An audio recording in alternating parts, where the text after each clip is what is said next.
Nga embeera ey'akazigizigi ekyagenda maaso mu ggwanga, akakiiko akagatta enzikiriza mu ggwanga katudde okusala entoto ku ngeri ki gye basobola okuziyizaamu obwegugungo wamu n'obwannalukalala mu ggwanga. Wano Mufti wa Uganda Shaban Ramadhan Mubajje wasinzidde n'asaba abantu bonna abakulira amasinzizo ag'enjawulo okukozesanga omukisa ogwo nga bakuŋŋaanye okugatta abantu so si okutumbula enjawukana mu bantu.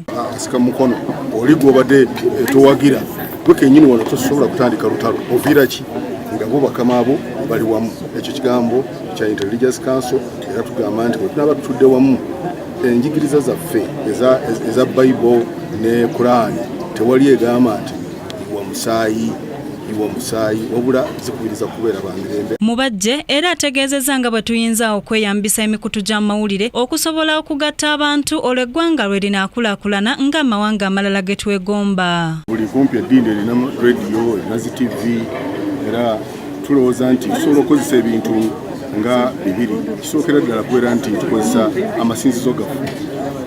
Abasiraamu tusaba mirundi 5. N'olwekyo tusobola okukozesa ebimu ku biseera ebyo okukubiriza abantu okubeera abamu obumu n'okwagalana n'okubeera nti abantu batambulira wamu naddala abasiraamu mu mizikiti.